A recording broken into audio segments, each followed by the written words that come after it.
ಶುಭೋದಯ ವಿದ್ಯಾರ್ಥಿಗಳೇ, ಈಗಾಗಲೇ ನಾವು ಈ ತತ್ಸಮ ಮತ್ತು ತದ್ಭವಗಳ ಬಗ್ಗೆ 3 ದಿನಗಳಿಂದ ನೋಡ್ತಾ ಇದ್ದೇವೆ. ಈ 3 ದಿನಗಳ ಅವಧಿಯಲ್ಲಿ ನಾವು ತತ್ಸಮ ಎಂದರೇನು, ತದ್ಭವ ಎಂದರೇನು, ಈ ತತ್ಸಮ ಪದಗಳು ತದ್ಭವ ಪದಗಳು ಆಗಬೇಕಾಗಿತ್ತಂದ್ರೆ ಅಥವಾ ತತ್ಸಮ ಪದಗಳನ್ನ ತದ್ಭವ ರೂಪವನ್ನು ಪಡ್ಕೋಬೇಕಾಗಿತ್ತು ಅಂತಂದ್ರೆ ಅವು ಅನುಸರಿಸುವಂತ ಕೆಲವೊಂದು ನಿಯಮಗಳಲ್ಲಿ ನಾವು 7 ನಿಯಮಗಳನ್ನು ನೋಡುತ್ತೇವೆ. ಈಗಾಗಲೇ ನೀವು ಇವುಗಳ ಬಗ್ಗೆ ತಿಳಿದುಕೊಂಡಿದ್ದರೂ ಸಹಿತ ಇವತ್ತಿನ ದಿನ ನಾವು ಸಂಕ್ಷಿಪ್ತವಾಗಿ ಮತ್ತೊಂದು ಬಾರಿ ಇಲ್ಲಿವರೆಗೆ ಕಲಿತಿರುವಂತಹ ವಿಷಯಗಳ ಬಗ್ಗೆ ಪುನಃ ಚರ್ಚೆ ಮಾಡೋಣ.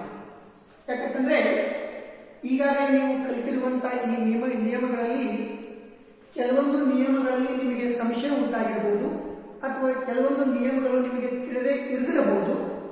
ಅಂತ ನಿಯಮಗಳನ್ನು ನಾವು ಇನ್ನೊಂದು ಬಾರಿ ಏನು ಮಾಡೋಣ, ಇವತ್ತಿನ ದಿನ ಚರ್ಚೆ ಮಾಡೋಣ.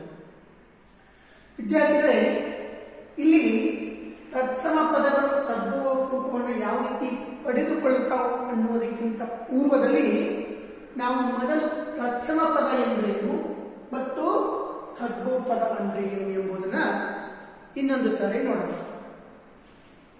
ಇಲ್ಲಿ ತತ್ಸಮ ಪದ ಅಂದ್ರೆ ಈ ಯಾವ ಪದಕ್ಕೆ ನಾವು ತತ್ಸಮ ಪದ ಅಂತ ಕರೀಬೇಕು. ಈಗಾಗಲೇ ನಾನು ಹೇಳಿರುವಂತೆ ಸಂಸ್ಕೃತ ಭಾಷೆಯಲ್ಲಿರ್ತಕ್ಕಂಥ ಬಹಳಷ್ಟು ಪದಗಳನ್ನ ನಾವು ಕನ್ನಡ ಭಾಷೆಯಲ್ಲಿ ಸಹಿತ ಬಳಸ್ತೇವೆ. ಯಾಕಂದ್ರೆ ಒಂದು ಭಾಷೆ ಬೆಳವಣಿಗೆ ಹೊಂದಬೇಕು ಅಂತಂದ್ರೆ ಅಥವಾ ಒಂದು ಭಾಷೆಯ ತನ್ನ ಪದ ಸಂಪತ್ತನ್ನ ಹೆಚ್ಚಿಸಿಕೊಳ್ಬೇಕಾಗಿತ್ತು ಅಂದ್ರೆ ಬೇರೊಂದು ಭಾಷೆಯ ಸಹಾಯವನ್ನು ಪಡೆಯುವುದು ಅವಶ್ಯಕ ಮತ್ತು ಅನಿವಾರ್ಯ. ಅದಕ್ಕಾಗಿ ಇಲ್ಲಿ ಕನ್ನಡ ಭಾಷೆ ಬಹಳಷ್ಟು ಪದಗಳನ್ನ ಸಂಸ್ಕೃತ ಭಾಷೆಯಿಂದ ತೆಗೆದುಕೊಂಡಿದೆ. ಆ ಸಂಸ್ಕೃತ ಭಾಷೆಯಿಂದ ಕನ್ನಡ ಭಾಷೆಗೆ ಬರುವಂತಹ ಪದಗಳಿಗೆ ನಾವು ಏನು ಕರಿತೀವಿ ಅಂತಂದ್ರೆ ಒಂದು ತತ್ಸಮ ಪದಗಳು ಅಂತ ಕರಿತೀವಿ, ಇನ್ನೊಂದು ತದ್ಭವ ಪದಗಳು ಅಂತ ಕರಿತೀವಿ. ಅಂದ್ರೆ ಯಾವ ಪದಗಳು ಸಂಸ್ಕೃತ ಭಾಷೆಯಿಂದ ಕನ್ನಡ ಭಾಷೆಯಲ್ಲಿ ಬಂದು ಬಳಕೆಯಾಗ್ತಾ ಇರಲ್ಲ ಅಂತ ಪದಗಳಿಗೆ ನಾವೇನು ಕರಿತೀವಿ, ತತ್ಸಮ ಮತ್ತು ತದ್ಭವ ಪದಗಳು ಅಂತ ಕರಿತೀವಿ. ಹಾಗಾದ್ರೆ ಈ ಸಂಸ್ಕೃತ ಭಾಷೆಯಿಂದ ಬರುವಂತಹ ಪದಗಳಲ್ಲಿ ಯಾಕೆ ನಾವು 2 ವಿಧ ಮಾಡಿದ್ವಿ, ಒಂದು ತತ್ಸಮ ಪದ ಅಂತ ಯಾಕೆ ಮಾಡಿದೀವಿ, ಇನ್ನೊಂದು ತದ್ಭವ ಪದ ಅಂತ ಯಾಕೆ ಮಾಡಿದ್ವಿ.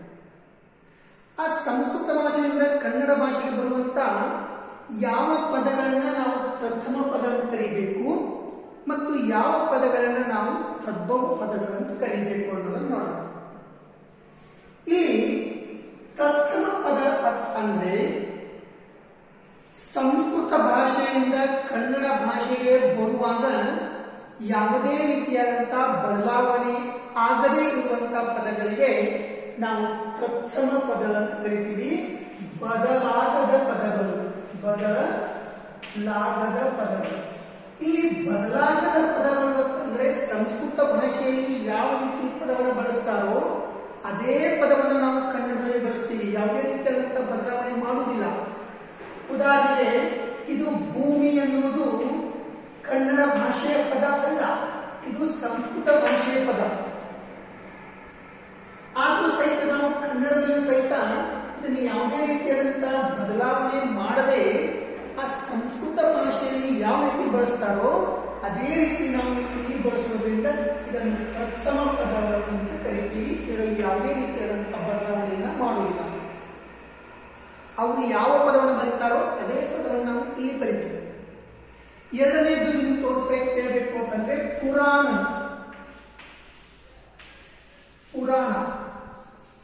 ಈ ಪುರಾಣ ಅನ್ನುವಂತ ಪದವು ಸಹಿತ ಸಂಸ್ಕೃತ ಭಾಷೆಯ ಪದ. ಸಂಸ್ಕೃತ ಭಾಷೆಯಲ್ಲಿ ಪುರಾಣ ಅಂತ ಏನು ಬಳಸ್ತಾರಲ್ಲ ಅದೇ ಪದವನ್ನು ನಾವು ಕನ್ನಡದಲ್ಲಿ ಬಳಸ್ತೀವಿ. ಯಾವುದೇ ರೀತಿಯಾದಂತಹ ಬದಲಾವಣೆ ಮಾಡುವುದಿಲ್ಲ. ಅದಕ್ಕಾಗಿ ಇದನ್ನು ನಾವು ತತ್ಸಮ ಪದ ಅಂತ ಕರಿತೀವಿ. ಅಂದ್ರೆ ಸಂಸ್ಕೃತ ಭಾಷೆಯಲ್ಲಿರ್ತಕ್ಕಂತಹ ಪದಗಳನ್ನು ಕನ್ನಡದಲ್ಲಿ ನೇರವಾಗಿ ಬಳಕೆ ಮಾಡಿದ್ರೆ ಅಥವಾ ಅದರಲ್ಲಿ ಯಾವುದೇ ರೀತಿಯಾದಂತಹ ಬದಲಾವಣೆ ಮಾಡದೇ ಇದ್ರೆ ಅಂತ ಪದಗಳಿಗೆ ನಾವೇನು ಕರಿತೀವಿ, ತತ್ಸಮ ಪದ ಅಂತ ಕರಿತೀವಿ. ಅಂದ್ರೆ ಇದರ ಅರ್ಥ ಏನು ಅಂತಂದ್ರೆ ಸಂಸ್ಕೃತ ಭಾಷೆಯಲ್ಲಿ ಬಳಕೆಯಾಗತಕ್ಕಂಥ ಪದಗಳನ್ನ ನೇರವಾಗಿ ಕನ್ನಡ ಭಾಷೆಯಲ್ಲಿ ಬಳಸಿದೀವಿ ಅಂತಂದ್ರೆ ಅಂತ ಪದಗಳಿಗೆ ನಾವು ಕರಿತೀವಿ ತತ್ಸಮ ಪದಗಳು ಅಂತ ಕರಿತೀವಿ. ಇನ್ನು ಎರಡನೇದು ತದ್ಭವ ಪದಗಳು. ನಾವು ಯಾವುದನ್ನ ತದ್ಭವ ಪದಗಳು ಅಂತ ಕರಿತೀವಿ? ಇಲ್ಲಿ ಈ ತದ್ಭವ ಪದಗಳು ಸಹಿತ ಸಂಸ್ಕೃತ ಭಾಷೆಯ ಪದಗಳೇ. ಈ ತದ್ಭವ ಪದಗಳು ಸಹಿತ ಸಂಸ್ಕೃತ ಭಾಷೆಯ ಪದಗಳೇ. ಆದರೆ ಕನ್ನಡ ಭಾಷೆಯಲ್ಲಿ ಬರುವಾಗ ಅಥವಾ ಕನ್ನಡ ಭಾಷೆಯಲ್ಲಿ ಬಳಕೆ ಮಾಡುವಾಗ ಇಲ್ಲಿ ಏನಾಗ್ತವೆ ಅಂತ ನೀವು ಬದಲಾವಣೆ ಹೊಂದುತ್ತವೆ. ಬದಲಾವಣೆ ಹೊಂದುತ್ತವೆ.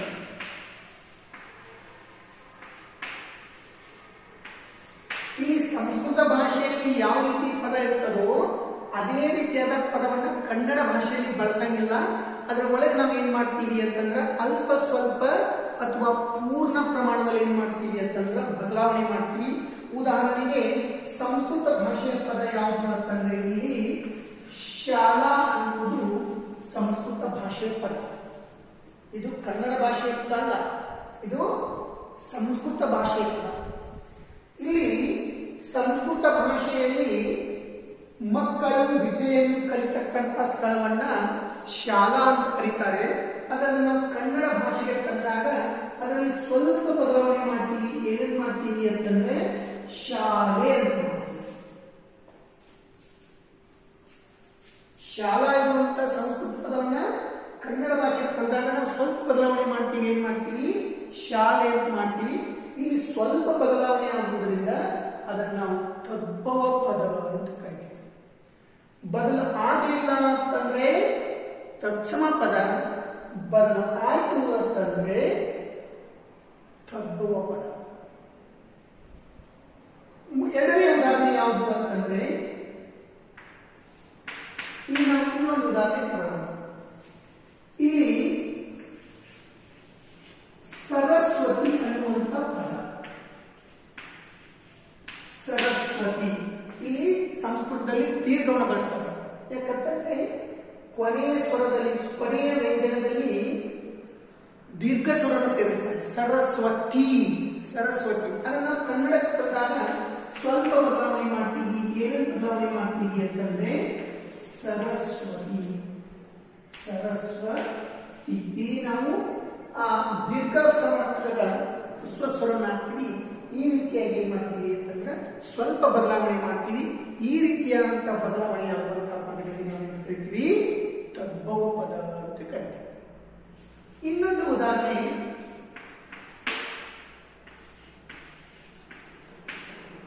ಯೋಗಿ ಅನ್ನುವಂಥ ಪದ. ಇದು ಸಂಸ್ಕೃತ ಪದ. ಇದನ್ನ ಕನ್ನಡ ಭಾಷೆಯಲ್ಲಿ ಬಳಸುವಾಗ ಇದನ್ನು ನಾವು ಯೋಗಿ ಅಂತ ಕರಿತೀವಿ. ಯೋಗಿ ಎನ್ನುವಂತ ಪದವನ್ನು ನಾವು ನೇರವಾಗಿ ಬಳಸಿದೀವಿ ಅಂತಂದ್ರೆ ಅದು ತತ್ಸಮ ಆಗುತ್ತೆ. ಅದನ್ನ ನಾವು ಜೋಗಿ ಅಂತ ಬದಲಾವಣೆ ಮಾಡಿದ್ವಿ ಅಂತಂದ್ರೆ ಅದು ತದ್ಭವ. ಈ ರೀತಿಯಾಗಿ ಸಂಸ್ಕೃತ ಭಾಷೆಯಿಂದ ಕನ್ನಡ ಭಾಷೆಗೆ ಬರುವಾಗ ಯಾವುದೇ ರೀತಿ ಬದಲಾವಣೆ ತೊಂದರೆ ಇದ್ದರೆ ಅವುಗಳಿಗೆ ನಾವು ತತ್ಸಮ ಪದಗಳನ್ನು ಕರಿತೀವಿ. ಅಲ್ಪ ಸ್ವಲ್ಪ ಅಥವಾ ಪೂರ್ಣ ಪ್ರಮಾಣದಲ್ಲಿ ಬದಲಾವಣೆ ಹೊಂದಿದವು ಅಂತಂದ್ರೆ ಅವುಗಳಿಗೆ ನಾವು ತದ್ಭವ ಪದ ಅಂತ ಕರಿತೀವಿ. ಇವೆರಡರ ಬಗ್ಗೆ ನಾವು ಈಗಾಗಲೇ ಕಲಿತಿದ್ದೀವಿ. ಇನ್ನೊಂದು ಶರೀರದ ಬಗ್ಗೆ ಸಂಕ್ಷಿಪ್ತವಾಗಿ ತಿಳಿದುಕೊಂಡಿದ್ದೇವೆ. ವಿದ್ಯಾರ್ಥಿಗಳೇ, ಇನ್ನು ಸಂಸ್ಕೃತ ಭಾಷೆಯಲ್ಲಿರತಕ್ಕಂಥ ಪದಗಳು ಕನ್ನಡ ಭಾಷೆಗೆ ಬರುವಾಗ ಆಗುವಂತ ಕೆಲವು ಬದಲಾವಣೆಗಳ ಬಗ್ಗೆ ನೋಡೋಣ. ಯಾವ ರೀತಿಯಾಗಿ ಬದಲಾವಣೆ ಹೊಂದುತ್ತವೆ ಅದಕ್ಕೇನಂತಂದ್ರೆ ಸುಮಾರು 24 ನಿಯಮಗಳವ. ಆ 24 ನಿಯಮಗಳಲ್ಲಿ ನಾವು ಕೆಲವೊಂದು ನಿಯಮಗಳನ್ನ ಈಗಾಗಲೇ ಕಲಿತಿದ್ದೀವಿ. 7 ನಿಯಮಗಳನ್ನು ಕಲಿತಿದ್ದೀವಿ. ನೀವು ಒಂದು 10 ನಿಯಮ ಕಲಿತ್ರೆ ಸಾಕು. ಅದೇ ಇವತ್ತಿಗಾಗಲೇ ನಾವು 7 ನಿಯಮಗಳನ್ನು ಕಲಿತಿದ್ದೀವಿ. ಒಂದೊಂದು ನಿಯಮವನ್ನು ನಾವು ಇವತ್ತು ನೋಡೋಣ ಯಾವ ರೀತಿ ಬದಲಾವಣೆ ಆಗ್ತದೆ. ಒಂದನೇ ನಿಯಮ, ಸಂಸ್ಕೃತ ಭಾಷೆಯ ಪದದ ಕೊನೆಯ ಸ್ವರವು ಆ ಆಗಿತ್ತು ಅಂತಂದ್ರೆ ಅದು ತದ್ಭವ ರೂಪವನ್ನು ಪಡೆದುಕೊಳ್ಳಾಗ ಅಥವಾ ಕನ್ನಡ ಭಾಷೆಯಲ್ಲಿ ಬಳಕೆಯಾಗುವಾಗ ಎ ಎಂದಾಗುತ್ತದೆ. ಉದಾಹರಣೆಗೆ ಇದು ಒಂದೇ ಉದಾಹರಣೆ ನೋಡಿ. ಏನು ಅಂತಂದ್ರೆ ಸಂಸ್ಕೃತ ಭಾಷೆಯ ಪದ ಶಾಲಾ, ವೇಳ, ಬಾಲ, ಮಾಲ. ಈ 4 ಶಬ್ದಗಳು ನೋಡಿ. ಇಲ್ಲಿ ಈ ಎಲ್ಲ ಪದದ ಕೊನೆಯ ಸ್ವರ ಯಾವ ರೀತಿ ಅಂತಂದ್ರೆ ಆ ಅನ್ನುವಂಥ ಸ್ವರ. ಆ ಎಂಬ ಸ್ವರದ ಬದಲಾಗಿ ನಾವು ಎ ಎಂಬ ಸ್ವರವನ್ನು ಬಳಸ್ತೇವೆ. ಇದು ತತ್ಸಮ ಅಂತಂದ್ರೆ ಸಂಸ್ಕೃತ ಭಾಷೆಯಲ್ಲಿ ಶಾಲಾ, ವೇಳ, ಬಾಲ ಮತ್ತು ಮಾಲ ಅನ್ನುವಂಥ ಪದಗಳನ್ನ ನಾವು ಕನ್ನಡ ಭಾಷೆಯ ತಂದಾಗ ಅಥವಾ ತದ್ಭವ ರೂಪವನ್ನು ಪಟ್ಟಾಗ ಅದು ಶಾಲಾ ಇದ್ದುದು ಶಾಲೆ ಎಂದಾಗುತ್ತದೆ, ವೇಳ ಇದ್ದುದು ವೇಳೆ ಎಂದಾಗುತ್ತದೆ, ಅದೇ ರೀತಿಗೆ ಬಾಲ ಇದ್ದುದು ಬಾಲೆ ಎಂತಾಗುತ್ತೆ, ಅದೇ ರೀತಿಯಾಗಿ ಮಾಲ ಅನ್ನುವುದು ಮಾಲೆ ಎಂತಾಗುತ್ತೆ. ಇಲ್ಲಿರ್ತಕ್ಕಂಥ ಆ ಅಕ್ಷರದ ಬದಲಾಗಿ ನಾವು ಇಲ್ಲಿ ಎ ಎನ್ನುವಂಥ ಸ್ವರವನ್ನು ಸೇರಿಸ್ತೀವಿ. ಅದಕ್ಕಾಗಿ ಇಲ್ಲಿ ಆ ಸ್ವರದ ಬದಲಾಗಿ ಎ ಸ್ವರ ಬರುತ್ತೆ. 1ನೇ ನಿಯಮ, ಒಂದು ವೇಳೆ ಸಂಸ್ಕೃತ ಭಾಷೆಯಲ್ಲಿ ಏನಾದರೂ ಒಂದು ಪದ ಇತ್ತು ಅಂತಂದ್ರೆ ಆ ಪದವನ್ನು ನಾವು ಕನ್ನಡ ಭಾಷೆಯಲ್ಲಿ ಬರಿಬೇಕಾದಾಗ ಅಥವಾ ಬಳಸಬೇಕಾದಾಗ ಆ ಪದದ ಕೊನೆಯಲ್ಲಿ ಆ ಅನ್ನುವಂಥ ಸ್ವರ ಇತ್ತು ಅಂತಂದ್ರೆ ಅದನ್ನು ನಾವು ಆ ಅನ್ನುವಂಥ ಸ್ವರವನ್ನು ಬದಲಾಗಿ ಏನ್ ಮಾಡಬೇಕು, ಎ ಎನ್ನುವಂಥ ಸ್ವರವನ್ನು ಸೇರಿಸಬೇಕು. ಅಂದಾಗ ಅದು ತದ್ಭವ ರೂಪವನ್ನು ಪಡ್ಕೊಳ್ತಾರೆ. ಆ ಎನ್ನುವಂಥ ಸ್ವರವನ್ನು ತೆಗೆದಾಕಿ ನಾವು ಎ ಎನ್ನುವಂಥ ಸ್ವರವನ್ನು ಸೇರಿಸಿದ್ವಿ ಅಂತಂದ್ರೆ ಅದು ತದ್ಭವ ರೂಪ. ಶಾಲಾ ಅನ್ನುವುದು ಸಂಸ್ಕೃತ ಭಾಷೆಯ ಪದ, ಅದನ್ನು ನಾವು ಕನ್ನಡ ಭಾಷೆಗೆ ತಂದಾಗ ಶಾಲೆ ಎಂದಾಗುತ್ತೆ, ತದ್ಭವ ರೂಪವನ್ನು ಕೊಟ್ಟಾಗ ಶಾಲೆ ಅಂತಾಗುತ್ತೆ. ಅದೇ ರೀತಿಯಾಗಿ ವೇಳ, ಬಾಲ, ಮಾಲ ಅನ್ನುವಂಥದ್ದು ವೇಳೆ, ಬಾಲೆ ಮತ್ತು ಮಾಲೆ ಆಗ್ತದೆ. ಇದು 1ನೇ ನಿಯಮ. ಇನ್ನು 2ನೇ ನಿಯಮ, ಈಗಾಗಲೇ ತಿಳ್ಕೊಂಡಿದ್ದೀವಿ. ಇನ್ನು 2ನೇ ನಿಯಮ ಏನ್ ಹೇಳುತ್ತೆ ಅಂತಂದ್ರೆ ಈ ಸ್ವರದ ಬದಲಾಗಿ ಈ ಸ್ವರ ಅಂದ್ರೆ ದೀರ್ಘ ಸ್ವರದ ಬದಲಾಗಿ ಹ್ರಸ್ವ ಸ್ವರವನ್ನು ಬಳಸಬೇಕು. ಸಂಸ್ಕೃತ ಭಾಷೆಯ ಪದದ ಕೊನೆಯಲ್ಲಿ ಈ ಎನ್ನುವಂತ ದೀರ್ಘ ಸ್ವರ ಇತ್ತು ಅಂತಂದ್ರೆ ಆ ದೀರ್ಘ ಸ್ವರವನ್ನು ತೆಗೆದು ನಾವು ಏನ್ ಮಾಡಬೇಕು, ಈ ಎನ್ನುವಂತ ಹ್ರಸ್ವ ಸ್ವರವನ್ನು ಸೇರಿಸಬೇಕು. ಉದಾಹರಣೆಗೆ ಈಗಾಗಲೇ ಒಂದು ಉದಾಹರಣೆ ಕೊಟ್ಟಿದ್ದೆ. ಲಕ್ಷ್ಮಿ ಅನ್ನುವಂಥದ್ದು ಸಂಸ್ಕೃತ ಭಾಷೆಯ ಪದ. ಆಮೇಲೆ ಭಗವತಿ ಅನ್ನುವಂಥದ್ದು ಸಂಸ್ಕೃತ ಭಾಷೆಯ ಪದ. ಗೌರಿ ಅನ್ನುವಂಥದ್ದು ಸಂಸ್ಕೃತ ಭಾಷೆಯ ಪದ. ಕುಮಾರಿ ಅನ್ನುವಂಥದ್ದು ಸಂಸ್ಕೃತ ಭಾಷೆಯ ಪದ. ಈ ಎಲ್ಲ ಕೊನೆಗೆ ಅಂತಂದ್ರೆ ದೀರ್ಘ ಸ್ವರವಾದಂತ ಈ ಎನ್ನುವಂಥ ಸ್ವರಗಳು. ಅದನ್ನ ನಾವು ತದ್ಭವ ರೂಪ ಮಾಡಬೇಕಾದಾಗ ಲಕ್ಷ್ಮಿ ಇದ್ದದ್ದು ಲಕ್ಷ್ಮಿ ಆಗುತ್ತೆ, ಭಗವತಿ ಇದ್ದದ್ದು ಭಗವತಿ ಆಗುತ್ತೆ, ಗೌರಿ ಇದ್ದದ್ದು ಗೌರಿ ಆಗುತ್ತೆ, ಕುಮಾರಿ ಇದ್ದದ್ದು ಕುಮಾರಿ ಆಗುತ್ತೆ. ಈ ರೀತಿಯಾಗಿ ಇಲ್ಲಿ ಕೊನೆಯಲ್ಲಿ ಇರ್ತಕ್ಕಂಥ ಈ ಸ್ವರ ಹೋಗಿ ಈ ಎನ್ನುವಂತ ದೀರ್ಘ ಸ್ವರ ಹೋಗಿ ಇಲ್ಲಿ ಈ ಎನ್ನುವಂತ ಸ್ವರ ಬರುತ್ತೆ. ಇದನ್ನೇ ನಾವು 2ನೇ ನಿಯಮ ಅಂತ ಕರಿತೀವಿ. ವಿದ್ಯಾರ್ಥಿಗಳೇ, ಈ ಸ್ವರದ ಬದಲಾಗಿ ಈ ಸ್ವರವನ್ನು ಸೇರಿಸಬೇಕು. ಈ ಸ್ವರದ ಬದಲಾಗಿ ಈ ಎನ್ನುವಂತ ದೀರ್ಘ ಸ್ವರದ ಬದಲಾಗಿ ಈ ಎನ್ನುವಂತ ಹ್ರಸ್ವ ಸ್ವರವನ್ನು ತೆಗೆಯಬೇಕು. ಈ ಕೊನೆಗೆ ಇರ್ತಕ್ಕಂಥ ದೀರ್ಘವನ್ನು ನಾವು ತೆಗೆದುಹಾಕಿದಾಗ ಅದು ತದ್ಭವ ರೂಪವನ್ನು ಪಡೆದುಕೊಳ್ಳುತ್ತದೆ. ಇದು ತತ್ಸಮ ಪದವನ್ನು ತದ್ಭವ ಪದವನ್ನಾಗಿ ಮಾಡುವ 2ನೇ ನಿಯಮ. ಇನ್ನು 3ನೇ ನಿಯಮ. 3ನೆಯ ನಿಯಮ, ನ ಅನ್ನುವಂತ ವ್ಯಂಜನವು ಲೋಪವಾಗುತ್ತದೆ. ಲೋಪವಾಗುತ್ತದೆ ಅಂತಂದ್ರೆ ಬಿಟ್ಟು ಹೋಗುತ್ತದೆ ಅಂತ ಅರ್ಥ. ಸಂಸ್ಕೃತ ಭಾಷೆಯ ಪದದ ಕೊನೆಯಲ್ಲಿ ನ ಅನ್ನುವಂತ ವ್ಯಂಜನಾಕ್ಷರ ಇತ್ತು ಅಂತಂದ್ರೆ ಅದರ ತದ್ಭವ ರೂಪವನ್ನು ಬರೆಯುವಾಗ ಆ ನ ಅನ್ನುವಂತ ವ್ಯಂಜನವನ್ನು ಏನ್ ಮಾಡಬೇಕು, ನಾವು ಲೋಪ ಮಾಡಬೇಕು ಅಥವಾ ಬರೆಯುವುದನ್ನ ಬಿಡಬೇಕು. ಉದಾಹರಣೆಗೆ ರಾಜನ್ ಅನ್ನುವಂತ ಒಂದು ಸಂಸ್ಕೃತ ಪದ. ರಾಜನ್ ಅನ್ನುವಂಥದ್ದು ಸಂಸ್ಕೃತ ಪದ. ಎರಡನೇದು ಕರ್ಮನ್. ಕರ್ಮನ್ ಅನ್ನುವಂಥದ್ದು ಸಹಿತ ಸಂಸ್ಕೃತ ಪದ. ಮೂರನೇದು ಯುವನ್. ಯುವನ್ ಅನ್ನುವಂಥದ್ದು ಸಂಸ್ಕೃತ ಭಾಷೆಯ ಪದ ಅದೇ ರೀತಿಯಾಗಿ ಬ್ರಹ್ಮನ್ ಅನ್ನುವಂಥದ್ದು ಸಹಿತ ಸಂಸ್ಕೃತ ಭಾಷೆಯ ಪದ. ಇವೆಲ್ಲವೂ ತತ್ಸಮ ಪದಗಳು, ತತ್ಸಮ ಪದಗಳು ಅಥವಾ ಸಂಸ್ಕೃತ ಭಾಷೆಯ ಪದಗಳು. ಇದು ನಾವು ತದ್ಭವ ಮಾಡುವಾಗ ಅಥವಾ ಕನ್ನಡ ಭಾಷೆಗೆ ತರುವಾಗ ಇದರಲ್ಲಿರ್ತಕ್ಕಂಥ ನ ಅನ್ನುವಂಥ ಅಕ್ಷರವನ್ನು ನಾವೇನ್ ಮಾಡಬೇಕು, ಲೋಪ ಮಾಡಬೇಕು. ಲೋಪ ಮಾಡಬೇಕು ಅಂತಂದ್ರೆ ತದ್ಭವ ಪದದಲ್ಲಿ ಆ ಒಂದು ಅಕ್ಷರವನ್ನ ಬರೀಬಾರದು. ಉದಾಹರಣೆಗೆ ಹಾಗಾದ್ರೆ ನ ಅನ್ನುವಂಥ ವ್ಯಂಜನವನ್ನು ಬಿಟ್ಟಾಗ ರಾಜನ್ ಅನ್ನುವಂಥ ಪದ ರಾಜ ಎನ್ನುವಂಥ ರೂಪವನ್ನು ಬರ್ತದೆ. ನಾವು ನ ಅಕ್ಷರವನ್ನು ಲೋಪ ಮಾಡಬೇಕು, ನ ಅನ್ನುವಂಥ ಅಕ್ಷರವನ್ನು ಬಿಟ್ಬಿಡಬೇಕು. ಇಲ್ಲಿ ಕರ್ಮ ಅನ್ನುವಂಥ ಪದ ಕರ್ಮ ಅಂತ ಮಾತ್ರ ರೂಪ ಪಡ್ಕೋತೈತಿ. ಅಲ್ಲಿ ನ ಅನ್ನುವಂಥ ವ್ಯಂಜನ ಲೋಪ ಆಗುತ್ತೆ. ಯುವನ್ ಅನ್ನುವಂಥ ಪದ ಕೇವಲ ಏನು ಆಗುತ್ತೆ, ಯುವ ನಾವನ್ನ ಲೋಪ ಮಾಡಬೇಕು. ಅದೇ ರೀತಿಯಾಗಿ ಬ್ರಹ್ಮನ್ ಅನ್ನುವಂಥ ಪದ ಕೇವಲ ಬ್ರಹ್ಮ ಎಂದಾಗುತ್ತದೆ. ಇವೆಲ್ಲವುಗಳು ತದ್ಭವಗಳು, ಇವೆಲ್ಲವೂ ಸಂಸ್ಕೃತ ಭಾಷೆಯ ತತ್ಸಮಗಳು.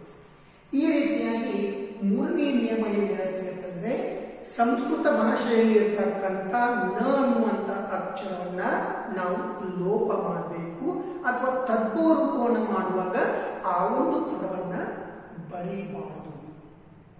ಇದು ತತ್ಸಮ ಪದವನ್ನ ತದ್ಭವ ಪದವನ್ನು ಮಾಡುವಂತ ಮೂರನೇ ನಿಯಮ. ವಿದ್ಯಾರ್ಥಿಗಳೇ, ಇಲ್ಲಿ ಬರ್ತಕ್ಕಂಥ ನಾಲ್ಕನೇ ನಿಯಮ ಅತ್ಯಂತ ಸುಲಭವಾದಂತಹ ನಿಯಮ.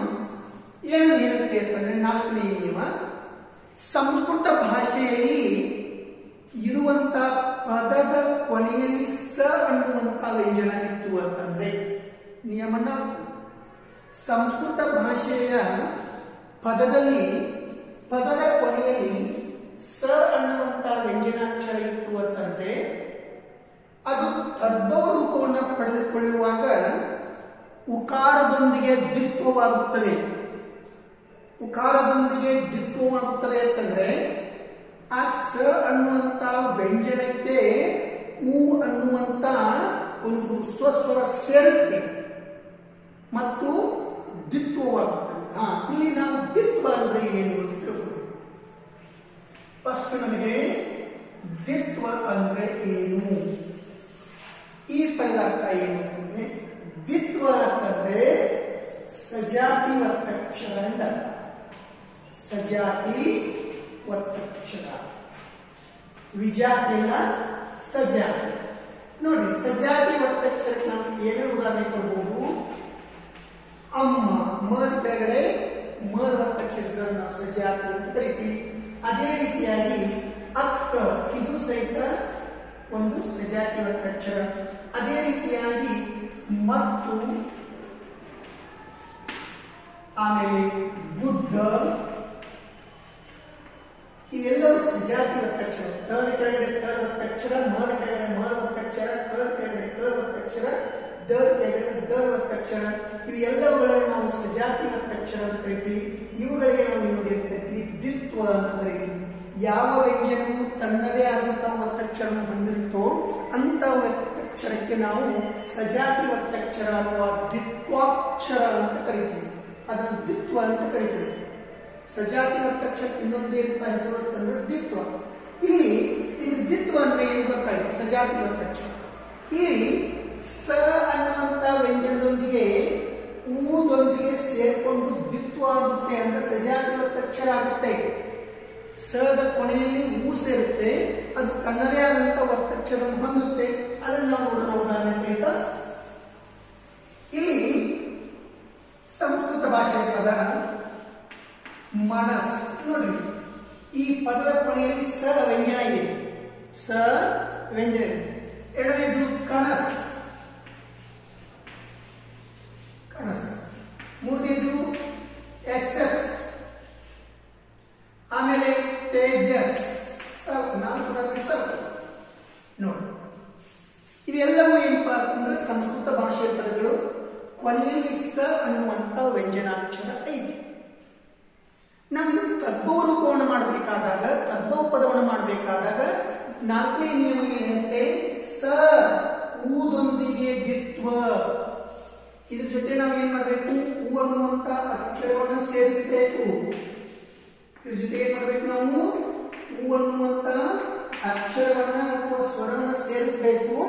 ಮತ್ತೆ ಈ ಸ ಅನ್ನುವಂತ ಅಕ್ಷರವನ್ನ ನಾವು ದ್ವಿತ್ವಾಕ್ಷರ ಮಾಡಬೇಕು ಅಂತಂದ್ರೆ ಆ ಸ ಕೆಳಗೆ ನಾವು ಸ ಅನ್ನುವಂತ ಅಕ್ಷರವನ್ನ ಕೊಡಬೇಕು. ಮನಸ್ ಇದ್ದದ್ದು ಮನಸ್ಸು, ಕಣಸ್ ಇದ್ದದ್ದು ಕಣಸ್ಸು, ಯಶಸ್ ಇದ್ದದ್ದು ಯಶಸ್ಸು. ಅದೇ ರೀತಿಯಾಗಿ ತೇಜಸ್ ಅನ್ನೋದು ತೇಜಸ್ಸು ಅನ್ನುವಂತ ರೂಪವನ್ನು ಪಡ್ಕೊತಾವೆ. ಇವುಗಳಿಗೆ ನಾವು ತತ್ಸಮ ಪದ ಅಂತಂದ್ರೆ ಇವುಗಳಿಗೆ ನಾವು ತದ್ಭವ ಪದಗಳು ಅಂತ ಕರೀತೀವಿ. ಇಷ್ಟೇ ಬಹಳ ಸರಳವಾದಂತ ನಿಯಮ, ಅತ್ಯಂತ ಸರಳವಾದಂತ ನಿಯಮ. ಸ ಅನ್ನುವಂತ ವ್ಯಂಜನವು ಊದೊಂದಿಗೆ ದ್ವಿತ್ವ ಅಥವಾ ದ್ವಿತ್ವಾಕ್ಷರ ಆಗುತ್ತೆ ಅಥವಾ ಸಜಾತಿ ಒತ್ತಕ್ಷರ ಆಗುತ್ತೆ. ಇದು 4ನೆಯ ನಿಯಮ. ಇನ್ನು ನಿಯಮ 5 ಏನಿರುತ್ತೆ ಅದು ಬಹಳ ಸರಳವಾದಂತದ್ದು. ಕೇವಲ ಸ ಅನ್ನುವಂತ ಅಕ್ಷರವು ಸಂಸ್ಕೃತ ಭಾಷೆಯ ಕೊನೆಯಲ್ಲಿ ವ್ಯಂಜನವಾಗಿದ್ರೆ ಮಾತ್ರ ದ್ವಿತ್ವ ಆಗುವುದಿಲ್ಲ. ಕೆಲವೊಂದು ಸಂದರ್ಭದಲ್ಲಿ ಬೇರೆ ಬೇರೆ ಅಕ್ಷರಗಳು ಸಹಿತ ಸಂಸ್ಕೃತ ಭಾಷೆಯಲ್ಲಿ ಕೊನೆಯ ಅಕ್ಷರ ವ್ಯಂಜನಿದ್ದಾಗ ಅವು ಸಹಿತ ಊದೊಂದಿಗೆ ಸೇರಿಕೊಂಡು ದ್ವಿತ್ವವನ್ನು ಪಡೆಯುತ್ತೆ ಅಂತ ಹೇಳ್ತಾರೆ. ಅದೇ ಯಾವುದಪ್ಪ ಅಂತಂದ್ರೆ ಕಲ್ಲು. ನೋಡಿ, ಈ ಕಲ್ಲು ಅನ್ನುವಂತ ಪದ ಸ ವ್ಯಂಜನ ಇಲ್ಲ, ಲ ಅನ್ನುವಂತ ವ್ಯಂಜನಗಳು. ಆಮೇಲೆ ಮುಳ್, ಆಮೇಲೆ